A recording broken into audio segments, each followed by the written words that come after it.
Alright, to start this look, I'm going in with MAC's Painterly Paint Pot, using a finger to apply that all over my lid and up to my brow bone.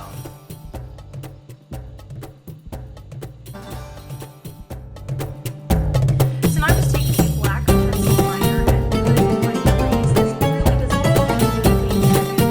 doesn't brush and smooth it out. So, taking that pencil brush, I'm just smudging this out.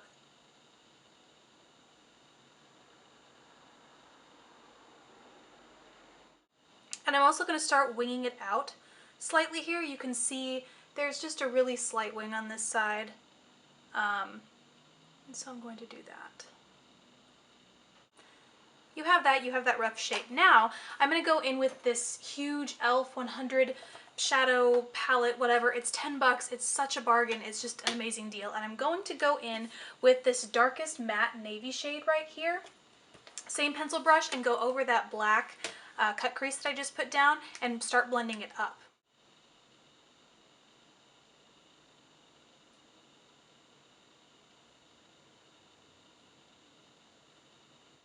Then once you have that laid down, I'm going in, same palette again with this crazy pigmented royal blue shade right there. Ooh, got my finger in it.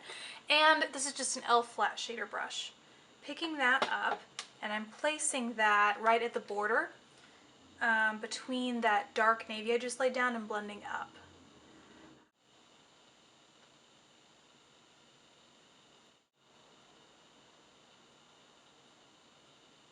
So once you have that harsh kind of upper cut crease thing figured out, go in with a blending brush and just kind of very softly blend those lines. You do want it distinct, but you don't want it completely hard.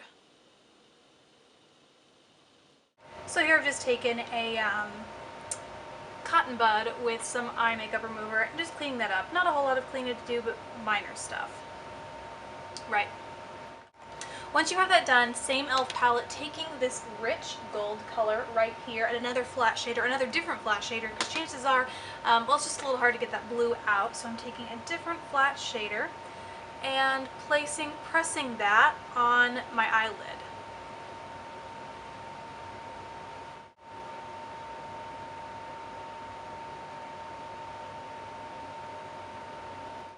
So my camera shut off while I was telling you about the liner I have on my waterline, so I don't know how much of you caught or how much of it was caught by the camera. So I didn't use the Too Faced liner that I had used to cut my crease on my waterline because it's so creamy that it tends to kind of, it gets on my contacts and it sticks there for a long time. So rather than go blind for the rest of this video, I figured I would use my Victoria's Secret. This is a Kajal liner. It's really nice for the waterline. I like it because it has a nice tiny point.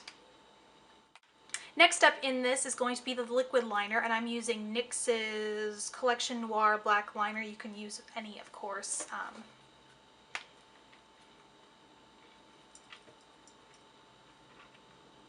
Next up is the liquid liner, and this is the black NYX Collection Noir Liquid Black Liner. It's very, very similar to Urban Decay's 24/7 liquid liner, so either one of those will do. And for this, I am just going to draw along the lash line, and really the emphasis is going to be more on the inner corner and the lower lash line.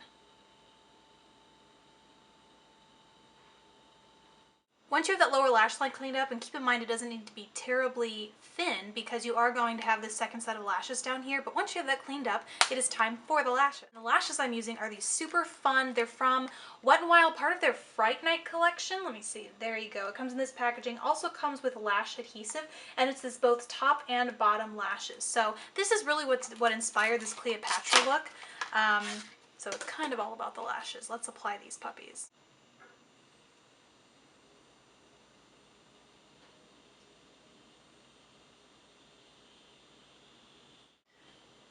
Right, so there's the top lash on, and I didn't put any mascara on prior to applying these because I was a little worried that my lashes are so kind of abundant and long as it is that they would overwhelm these because they're so sparse and kind of very jagged. So no mascara on the top lashes or the bottom lash. Now I'm going to go ahead and apply the bottom lashes.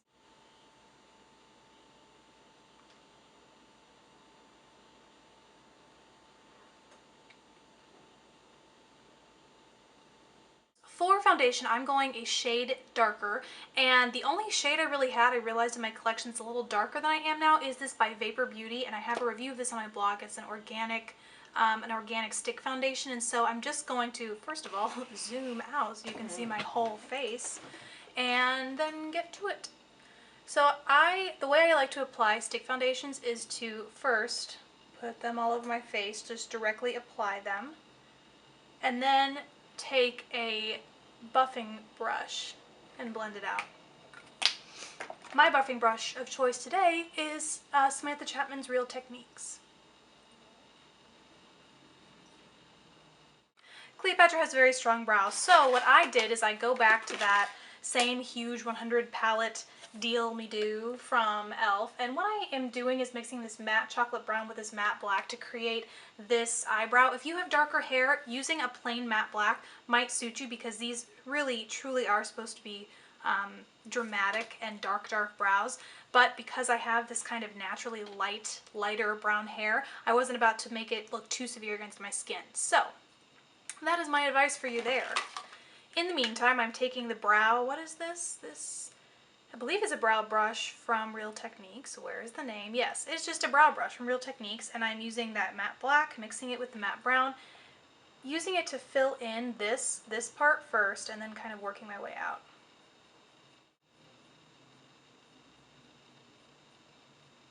Alright, so for the cheeks, I'm going in with CoverGirl Cheekers or cheek blush thing, instant cheekbone contouring blush, and a contour brush. And I'm just going to take really the darker of the two colors, mix them, blend them, and use them to contour my cheeks.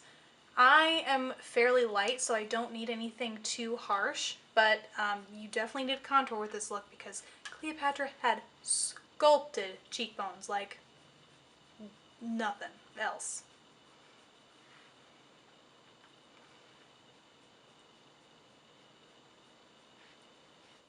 For blush, I'm taking that same contour brush and Milani's Berry Amore, taking a tiny bit of that and placing it on the cheekbones. Nothing too much because it's really all about the contour and, as you'll see in the next step, the highlighting.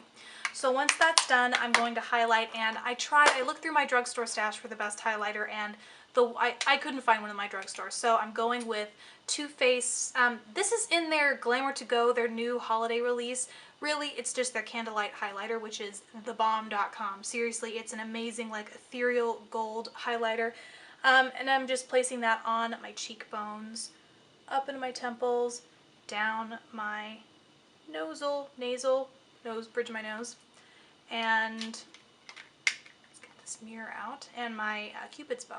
Now the lips are super simple. This is just Revlon's Color Burst lip gloss in Sunset Peach, super nude, super natural, but has a hint of gold shimmer. So my wig is from Kmart, believe it or not, and I went there yesterday to find that all of their Halloween costumes were 50% off, including accessories. So their wigs that are normally 10 bucks, so not bad to begin with, were 50% off. Now, these aren't great wigs, you know, they're not real hair, they're definitely synthetic, and they do come out of the box looking a little janky, you know, a little folded, a little, just not like real hair, not like you want them to.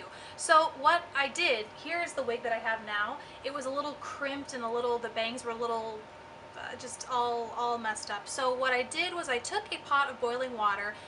Well, yeah, I boiled a pot of water, and then I held the wig over it, and the heat, because you're not supposed to use styling tools on synthetic hair, the heat will help you to style and kind of straighten a wig like this. It won't work with curls unless maybe you take your finger, wrap it around, and hold it, but then it might fall out. Anyways, I digress. It worked with this particular wig, so if you find you're having that problem, you have like a kinky wig that you want it to be straight, and it's synthetic, hold it above a pot of boiling water and then just kind of pull at the strands to smooth them. It really worked with the bangs. So it doesn't create a perfect wig, but it certainly makes, you know, what was a $4 wig look like maybe a $20 wig. So there you go, my little wig tip. So there is the wig fully on. Like I said, I know it's a cheap looking wig. It looks shiny and synthetic, but for the price I got it at, for $4.99, $5, it's pretty stinking good considering I'm going to wear it for one night maybe. So that is how I did the wig. For the costume, what I would do, I have this necklace that I already owned. It was kind of Egyptian looking. It's just chunky, mixed metals. I put that on. I have a white tank top on, but if I were to really go out and do this up right, I would take like maybe a bed sheet and find some way to fashion it, you know, look online for some way to tie it up a la Egyptian style, I guess. I don't know. And then find chunky bangle bracelets either at like a secondhand store or in your own collection, because they still are. They used to be big. Everyone has a bangle or two, so check in your collection for those. That is all I have for you today. This is the completed Cleopatra look on a budget. I hope you enjoyed that, and I hope some of you end up wearing it out on Halloween. Thank you so much for watching. Please subscribe if you haven't already, and I will see you in my next video. Bye!